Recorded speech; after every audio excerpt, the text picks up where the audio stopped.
بسم الله الرحمن الرحيم. الحمد لله رب العالمين، الصلاة والسلام على حبيبنا محمد وعلى آله وصحبه أجمعين. سلمان لباسي جيان نامي هداين عليه السلام أو إما بيتولى باسي جياني أو بيغمبرة عليه السلام تنها كوملك بندو أموشقارية كلب سرهاتكي وري أقرين إن شاء الله. خوای پروردگار باسی هر پیغمبرێکی بۆ ئێمە کردووە بۆ ئەوە باسی بۆ کردوین تاوەکو وانە وەرگرین لەو بەسەرهاتەی ئەو لەگەڵ قەومەکەیە،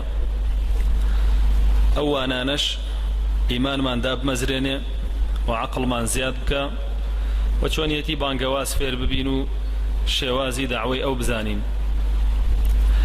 یەکێک لەو پەندانەی کە لە ژیانی هود عليه السلام لقل قومك وري أقرين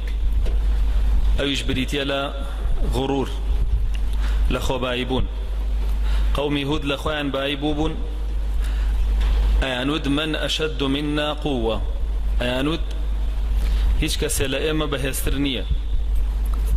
بويا عاقبتي أم لخو بايبونيان وأم غروران أو أبوك أخواي پروردگار لناوي بردن وآسواري شينهشتنو جابويا أتوانين لما فير ببين كمغرور بون بمالي دنيا يان بد صلاة الدنياي يان بسروت سامان يان بلو باي كومالاتي بهرشتكي تر عاقبتك باجنابه بلكو عاقبتك خرابي أبه ودوامين بند كوري أقرين نرمونيانية لبانكردني خلقيا بولاي ديني خواهي پروردگار هر کسیک بیه و خلق بانکا بولای دینی خواه پیوسته نرمونیان بی وکو هود علیه السلام چون آگادار بوین که هرچی قومکی سوکایاتیان بو کردو بدرویان خستو ام لگل اویا هتا اهات نرمونیان تربو پی فرمونیا قومی و خواه پروردگاریش ببرای خواه ناوی بردبو و یکی گیتر لو پندانی که وری اگرین لم بسر هاتا بریتیا لوی که أو هۆکارانەی کە خوای پەروەردگار زۆر جارێکە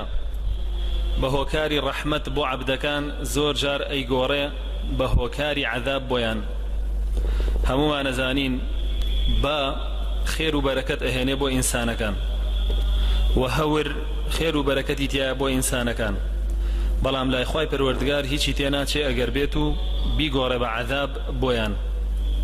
بوي خواي پروردگار فرمي وأما عاد فأهلكوا بريح صرصر عاتية فرمي قوم عاد من لنا وبرد ببايكي تندي بهيز كبردوام لسري أنهالي كرد بو ماوي حور وجوه الشو تاوكو هيج آسواري كان نمايو وبيغمري خوا عليه الصلاة والسلام لفرموديك فرمي نصرت بالصبا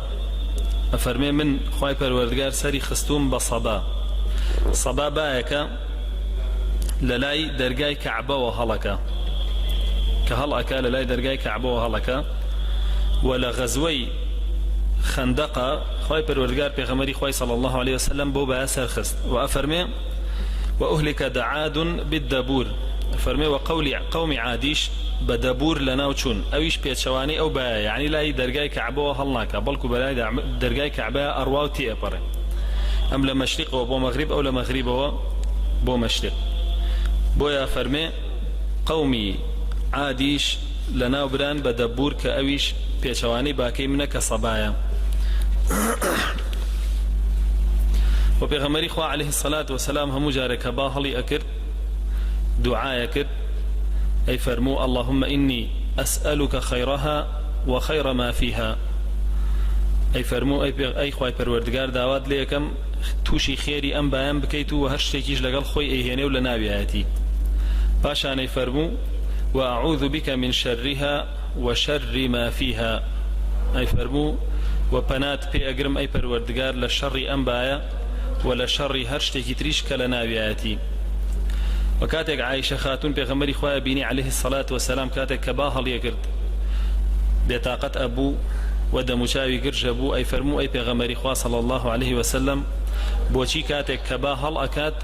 تو بيتاقت أبي ورود قرجبه بيغمريش صلى الله عليه وسلم يفرمو يا عائشة ما يؤمنني أن يكون فيه عذاب سلط على أمتي قد عذب قوم بالريح وقد رأى قوم العذاب وقالوا هذا عارض ممطرنا. أي فرموي عائشة كي زماني أواكا كأنبايا عذابي تيانا بيب وقومكم ولا ناويان بريا چونك قومي بيج إيما كما بستي قومي عادة ببالا ناوچون خوي پروردگار ببالا ناوي بردن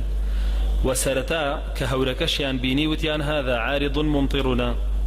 وتيان أو هوريك يترسي رحمتي تيابو إيما بلام عذابي تيابو لناوي بردن كي لو بنداني كوري يقرن بريتيا لويكا توكل كردن بخواي پروردگار أساسي دعوة هر إنسان كدعواك أبي هول بدا أو بري توكلي بخواي پروردگار به نلا هيج بترسي نپشتيش بكسب بسته بداية بوسر خستني بالكو پش بخواي پروردگار بسته وأسباب كانش بقرية بر أبينين هود عليه السلام بقومكي فرمو من دونه فكيدوني ثم لا تنظرون فرمو برون شيطان لدس دي بيكن من الله مهيب پشتن بو بستو توكل بو بهذا جابويا گرنگا انسان توكلي هبه لجيانيا هيكي كيتلو پنداني كوري اگرين بريتيا لويكا خو بزرزانين وفخر كردن وشانازي كردن بخو كاريكا لأصحاب تقوى لأهل تقوى ناوشيتوا بلكو لأهل كفر لأهل فسق لأهل شرك نفاق وشيتوا قومي هود چنه باني كردن بو بتقوابون وبدزهناني بهشت اوان هر پشتيان تكردو هر خوان بگور زانيو عاقبتي جوابك عاقبتي تكبر كان لنا چونيان بو چون خوای پروردگار باسی کردووە. یەکیتر لەو پەندانەی کە وەری ئەگرین کافران لە هەموو سەردەمێکا هەن بەڵام کە خوای پەروەردگار لە ناویان ئەبات پاشماوایان ناهێڵێتەوە. چۆن نوح عليه السلام دوعای کرد فەرمووی ربي لا تذر على الأرض للكافرين ديارا فەرمووی لەسەر زەویە هیچ جێگا و مەکانێک مەهێڵەرەوە بۆ کافرەکان جارێکی تر تیانیشتە جێبن ئەوانەی کە ئەویان عەزیەتدا بوو ئەوە بوو بە تۆفانەکە یەک کافر نەمایەوە تەنانەت کوڕەکەی خۆشی لە ناوچوو و بۆ ئەمانیش خوای پەروەردگار لە بارەیانەوە فەرمێ هەل تەڕا لەهم من باقیە ئایا ئاسەواری ئەو کافرانی جیاتی هودیانە کرد ئەی بینی ما بێتەوە بۆیە نەماوەتەوە و هەر هەمویان لە ناوچوون بۆیە عاقیبەتی کوفر دوابڕانە و تیاچوونی هەتا هەتاییە لە جەهەنەمیشە. وەیەکێکی تر لەو پەندانەی کە وەری ئەگرین بریتیە لەوەی کە ئەساسی بانگەوازی هەموو پێغەمبەرێک تەوحید بووە لەگەڵ ئیجتینابی تاغوت یەکتاپەرستی خوا بە تەنها پەرستی و تاغوتەکان ئیجتیناب بکەی دوورکەویتەوە لێیان و خۆتی لێ بێبەریکەی ئەگەر بێت و وەکو وتمان تا بەیانی موحید بی بەڵام ئیجتینابی تاغوتی نەکرد بێ تەوحیدەکەت بەکەڵکرد نایە و هیچ سوودێکی شت پێ ناگەێنێ بەڵکو تەوحید کاتێک بەکەڵکرد دێ کە ئیجتینابی تاغوتت لەگەڵا کرد بێ. طاغوتي جوكو باس كراوة ابن قيم الجوزي باسيكا فرمي طاغوت كل قوم هو ما يتحاكمون إليه فرمي طاغوتي همو قوميك بريتيا لويكا جقل أخوا جقل حكمك إخوا أتشن حكمي أول أقرن أقر حكمك ورقرن قبولي كانوا بكان بحاكمي إخوان وهي ولاتك أنا وطاغوتي أنا وأوا عبادتي عن كردوه چونك عدي كري حاتم كاتك أو آتا بستي اتخذوا أحبارهم ورهبانهم أربابا من دون الله أرباب ولاي بيغمر صلى الله عليه وسلم فرمي من نما أنا برستن حاخا مكاني خومان قشكاني خومان نما أنا برستن بوشي قرآن وتويتي إيه وبرستوتانا بيغمر صلى الله عليه وسلم بيه فرمي عدي آية حراميان بو حلالنا كردن وحلاليشان بو حرامنا كردن عدي الله با وانا كربو معنا فرمي دي أو عبادتي إيه ويبو أوان حرامكيتان بحرام ورقر حلالكيشيتان بحلال ورقر وعبادتي إيه ويا بو أوان كابرا زينات بو حلالك مشروبت بو حلالك هندشتي ترك شرعية ليت حرامك كواتا بون منا لتشوار جن زياتر ذهب شاتي دوشن ببياوك بي أما نشد لي حرامك لولاوي ترى طاغوتا وأوي كرازية ببيه وبرستويتي اجتنابي طاغوتي نكردو يترتاب يعني بلا من موحد قبرنا برس موچيناك لولا أقري كردو بسري خويا توحيدكي قاتش جينية وبي قاتش كي تريج ناتواني بروا أو اختيتر بۆ خۆی عیبادەتی تاغوتی کردو بە دوایەوە بووە جابۆیە تەوحید بەبێ ئیجتینابی تاغوت هیچ سوودێکی نییە بۆیە هیچ کەسێک شانازی پێوە نەکا و پۆزی پێوە لێ نایە کە دوو کتێبی شەرح کرد كتاب التوحيد 3 أصول چەند کتێبێکی محەممەدی کوڕی و عەبدولوهابی شەرح کردی تر پۆز لێ نەیە بەسەر خەڵکا بڵێ وەڵای ئەمە تەوحید بە خەڵکە گەیەنین ئەگەر ڕاستەکە با کتێبی معنى الطاغوتیشی شەرحکە کتێبێکی ناوی معنى الطاغوتە باوە شەرحکە ئەو ساکە بڵێ ئێمە تەوحید بە خەڵکە گەیەن و ئێمە پیاوی باشین بەڵام هەتاوەکو کتێبە شەرح نەکا بەخوا پیاوی باش نییە بەخوا تەوحیدیشی نەگەیاندووە خیانەتی لێ کردووە چونکە معنای لا إله إلا الله لا إله يعني هیچ طاغوتێک ناپەرستم إلا الله يعني من بز الله پەرستم بتنها يعني كاتك موحدي كاجتنابي طاغوت بكي هل معناه لا إله إلا الله اجتنابي طاغوت تيا وبيس بزان الشرك جورترين جناها شتى شنتاي بدمندي هي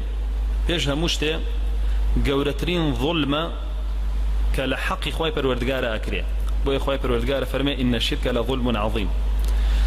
ودوم تاي بدمندي أوي خوي پروردگار هرگيز لخاوني شرك خوش نابه هرگيز بو هتا لجهنم يك ذره لعذاب كم ناكريته بلكو زياتر كري وزياتر كري چونك خوي پروردگار فرمي ان الله لا يغفر ان يشرك به خوي گوره لك تاواني شرك به هیچ شويك خوش نابه و تایبەتمەندی کی تری بریتیه لوی کا چی کردوی چاکت هەیە هەمووی پوچەڵەکاتەوە هەر هەمووی لە ناوە بە ئەی سووتێنێ بۆیە خوای پەروەردگارە فەرمێ بە پێغەمبەر صلى الله عليه وسلم ولقد أوحي إليك وإلى الذين من قبلك لئن أشركت ليحبطن عملك أفرميت توك بيغمبريشي عليه الصلاة والسلام أجر بيت توحيدك زريك شركي تيابه واجتناب طاغوتي تيانا به أو همو كرده وباشكاني تريش الزر بسفر أكريه وهمو بوشلا كريته هيك يولي ورناجريه بويا واجبه تو اجتناب طاغوت بكي أو ساكا موحد بي ويكي قلت له تايبد من ديكاني أويك بهشت حرامك على سر خاونكي هركس يكشرك أنجام با خوي پروردگار بهشتي لسر حرامك على بروي فرمي إنه من يشرك بالله فقد حرم الله عليه الجنة هركس يكشرك بو خوا قرار با خوي پروردگار بهشتي لسر حرامك ويكي قلت له تايبد من ديكاني أويك كجورترين تاوانا بويا كاتك بيني أبو موسى الأشعري بيغمر فرمي عليه الصلاة والسلام بيمبلي كام گناه زور زور گوريه كام تاوانا زور زور گوريه فرمي أن تجعل لله ندا وهو خلقك كسيك بكي بهاوتاي خوا لكاتك أخواتو يخلق كردوا أو كسا خلقي نكردوي أما أنا كومالك تابد من دي بون كهر كسيك مشرك به هموي أجريته ولو شتانا هر هموي بهش بشبه وتوشي أو سزانا هر هموي أبه ويكي كتر لو پنداني كالجياني هود عليه السلام ورقيرة بريتيا لدعوانا كردني أجر وپاداشت هي دنياي لسر دعوة كردن ولسر دينداري كردن هيچ كسيك دينداري خوي نفروشيتوا بخلقي داوي أجر نكا لسر أو يعني بلا من ايوه بانگا كم ولاي خواي پروردگار وپيوستن بأجر وسروت وساماني دنياي ايوه نية چونك بيغمري خوا عليه الصلاة والسلام هوشداري دا ولا باري ام حالته افرمي هر كسيك منصبك دنياي يعني مالي دنيا بدينكي خوا بدس بيني بوني بهجناك على قيامته بويا هرشي بيغمرك بوا كهاتوا فرميتي لا أسألكم عليه أجرا داوي بارتان لنا كم لسر أم ديني خواي پروردگار داوي بلو بارتان لنا كم لسر أم ديني خواي پروردگار بوي هيچ كسيك بوي ني ديني خواي پروردگار بو برجوان دي الدنيا كاني خوي بكار بيني يتر بو منصب يان بو پاربه يان بو پێگەی کۆمەڵایەتی بێ یان بەکاری بێنێ بۆ شەهواتەکانی و یەکێکی تر لەو پەندانەی کە لەم چیرۆکە وەری ئەگرین بریتیە لەوەی کە هود عليه السلام هەموو جۆرەکانی شێوازی بانگەوازی بەکارهێنا هیچ جۆرێکی نەهێشتەوە هەوڵیدا سەرەتا بە نەرمونیانی و دواتر نیعمەتەکانی خوای پەروەردگاریان بیر بخاتەوە و دواتر ئاگاداریان بکاتەوە لە سزای خوای پەروەردگار و دواتر تەرغیبیان بکات بۆ بەهەشت و دواتر تەحەدایان بکات هەموو جۆرەکانی داوای بەکارهێنا بۆ ئەوەی ئەو قەومەی ڕازی بکات بە پەرستنی خوای پەروەردگار بە نهێنی و بە ئاشکرا بە حیکمەتەوە بە تەرغیب و تەرهیبەوە لە هەموو کاتێکە بە شەو بە ڕۆژ هەمووی تەرخان کرد بۆ داواکردنی ئەوان بەڵام ئەوان وەڵامیان نەبوو بۆیە دووچاری سزای خۆیان بوون و یەکێکی تر لو پندو آموزگاریانی که فێری بین بریتیە لە خۆبێبەریکردن لە ئەهلی شرک خۆبێبەریکردن لە مشریکین دۆستایەتیان نەکەی و تێکەڵاویان نەکەی و دوور بکەویتەوە لێیان چونکە هود عليه السلام فەرمووی إني بريء مما تشركون من ببريم لە ئێوەی مشرک ولو شركانشي كأنجامي أدن بێبەریم لە کردارەکانتان و بێبەریم لە خۆشتان کە دووە ئەوەی داوای کردن و وەڵامیان نەدایەوە بەڵکو بە تونترین شێوە سوکایەتیان پێکرد و تۆمەتیاندایە پاڵی ئەو خۆی بێبەری کرد لەوان بۆیە پێویستە لە هەموو سەردەمێکە مسلمانان خۆیان بێبەریکەن لە مشریکان بۆی دەرکەوێکێ شوێن مشریکەکان کەوتووە و دەریشکەوێکێ لە مسلمانەکانە نەوەک تۆ لەو بەینایە ڕێگایە گەڵبژێری بڵێ وەڵام من لەگەڵ مشریکەکانیش هەڵەسم و دانیشم و لەگەڵ مسلمانەکانیش ئەمە ڕێگای نیفاقی پێوترێ و یەکێکی تر لەو پەندانەی کە وەری ئەگرین لێرەیە نەترسانە لە مشریکین لە مشریکەکان نەترسی لە کافر نەترسی لە بەرەوەی کافر هیچ ئەرزش و ڕێزێکی لێ نییە یعنی خوای پەروەردگار هیچ قیمەتێکی بۆ دانەناوە بۆیە لێی نەترسی باشترە و بگرە واجبیشە لێی نەترسی چونکە دیقەت بن هود عليه السلام پێی فەرمون چیتان لەدەست دێ بیکەن من دونه فەکیدونی ثم لا تنظرون حەچی لە دەسەڵاتتانەیە مەوەستن لێی چاوەڕێی لێ مەکەن و ئەنجامی بن من حسابتان بۆ ناکەم و لێتان ناترسم بۆیە ترسان لە مشرکین و کوفار واد لێ ئەکا تۆ دینەکە نەگەیەنی لە دینەکە سستی بنوێنی و هەمووی وەکو پێویست نەڵێی هەرچی حەقە بیشاریتەوە کە شاردنەوەی حەقێکێکە لە تاوانە گەورەکان پێغەمبەر صلی الله عليه وسلم فەرمێ الساکت عن الحق كالشيطان الأخرس ئەو کەسەی خۆی بێدەنگەکە لە حەق دانی پیانانێ و شایەتی بۆ نایە و سەری ناخا و پشتی ناگرێ ئەوە وەکو شەیطانێکی کەروڵاڵ وایە جا بۆیە نابێ لە مشریکین و کوفار بترسی لەبەرەوەی هیچ نین یعنی گوناحە تۆ لە قەومێک بترسی کە نەخوا ئەناسێ نە دینی هەیە نە باوەڕی بە ثەواب و عیقابی خوای پەروەردگارەیە لە کاتێکا تۆ دینت هەیە باوەڕ بە ثەواب و عیقابی خوای پەروەردگار هەیە کاتێک کە ئیبن تەیمیەیان برد وتی ئەمبەن سجن مەکەن ئەمە خەڵوەتە بۆم وتی ئەشم کوژن ئەمکەنە شەهید و پلەی بەرزم پێبەخشن وتی دووریش مەخەنەوە لە وڵاتەکەی خۆم نەفی مەکەن وتی ئەمە گەشت و سەیرانە بۆ ئینسانی مسلمان نابێ بترسێ لە مشریکین و لە کەیدیانە بێ بۆ شێوە بیر بکاتەوە و آخر جاریش وریای خۆمان بین صفاتی کافرینمان تیانە بێ ئەو صفاتانی کە خوای پەروەردگار لە قەومی هودا باسی کردوون کە قەومێکی کافر بوون لەناو ئێمەیە بوونی نەبێ لەبەرەوەی دەرئەنجام عاقبەتی ئێمەش وەکو عاقبەتی ئەوانە بێ چونکە خوای پەروەردگار چی بەوان کردووە دووبارەیە کاتەوە بە هەر قەومێکی تر کە وەکو ئەوان ڕەفتار ئەکا وەکو ئەوان بیر ئەکاتەوە ويا فرمي فانظر كيف كان عاقبة المجرمين دعاء ويكل ناويانا با فرمي دي تماشايان كأوان تاوان باربون كومل صفاتي ناشرين وقيزونيان هبو دي سرنجامي تاوانا كان بچي گياندنو چيان دسكو تاوانا كان شانوكو باس مانكريا كمين تاوانيان شرك بو دعاء او غرور بو دعاء او كبر بو خوب زلزانين بو ودعاء او انكاري كردني حق بو كإنكاريكي زوريان لقل هود كرد ودمدميكي زوريان لقل كرد ودواء أو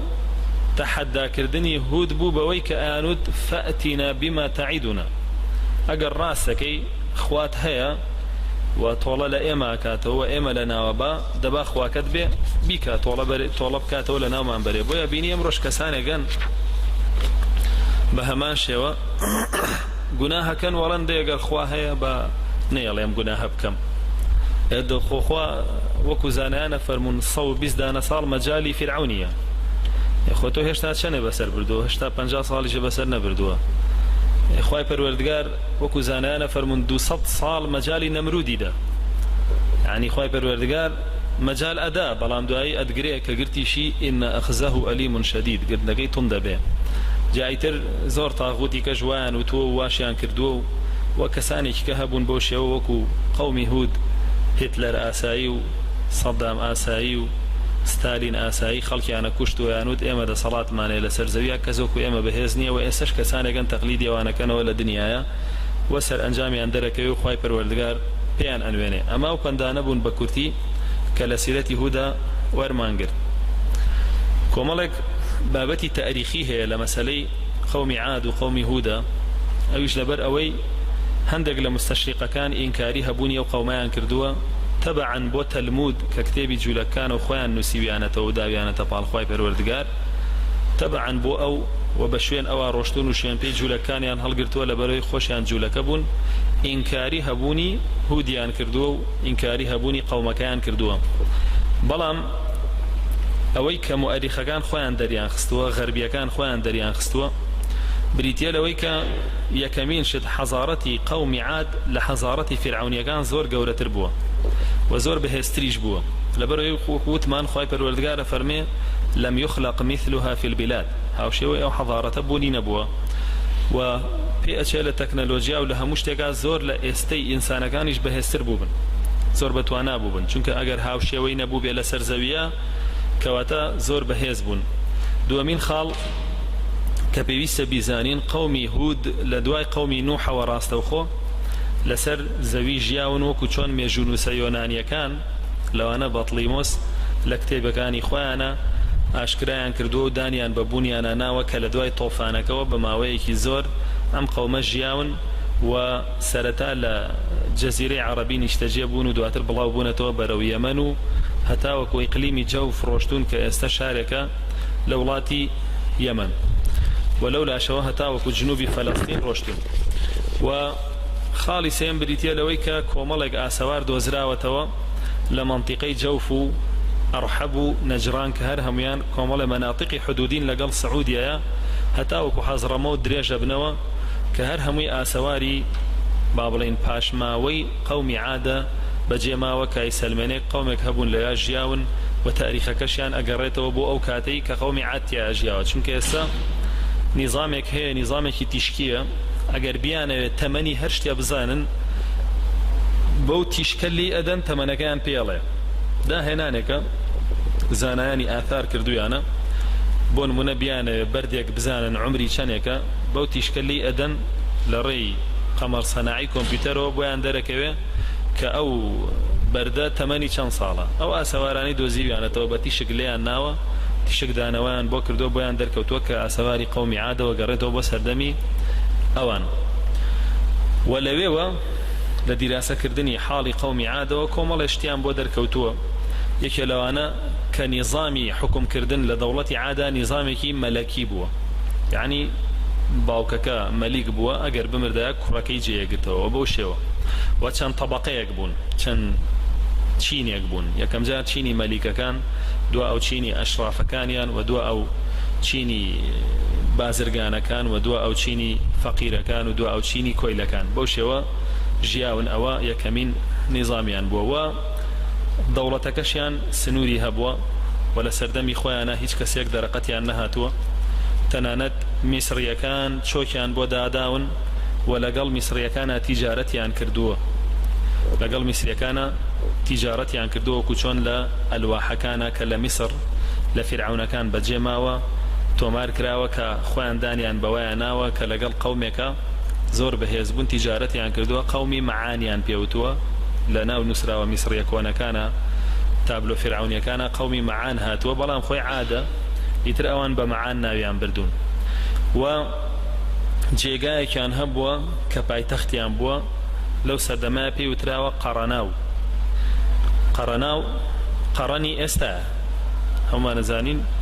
وەیسی قەڕەنی هەبووە لە سەردەمی پێغەمبەر صلی الله علیه وسلم خەڵکی ئەو شارە بووە ئەو شارە وەختی خۆی پایتەختی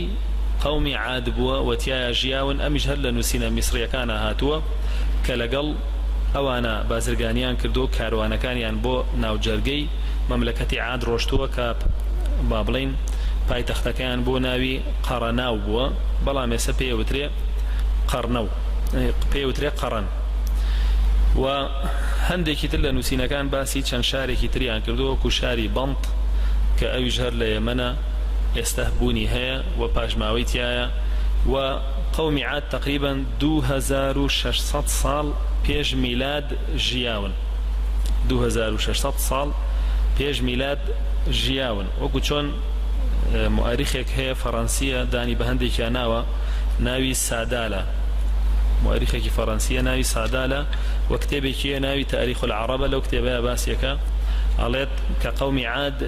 تیجارەتیان هەبووە لەگەڵ فیرعونیەکانە و فیرعونیەکان قەومی عادیان بە هەکسۆز ناو بردووە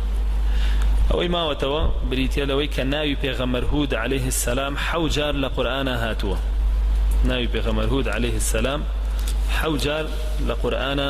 هاتووە و ناوی هۆزەکەی هود عليه السلام 27 جار هاتووە لە قورئانە ناوی خۆی 7 جار هاتووە و ناوی هۆزەکەی 27 جار هاتووە وآسواري هو زكي هجنما وتوا لوانيك لو سردما كافر بنو لقال جياون لدواء جياني هود عليه السلام ببي سلسلة تاريخي راستوخو جياني صالح عليه السلام دس بيكا كإن شاء الله لدرسكاني ترمانا باز لجياني أوكين خوي پروردگار توفيق ما بدا حق بلين وحق انجام بدين وحق اشتر بخين ربنا اتنا في الدنيا حسنة وفي الآخرة حسنة وقنا عذاب النار سبحانك اللهم وبحمدك أشهد أن لا إله إلا أنت أستغفرك وأتوب إليك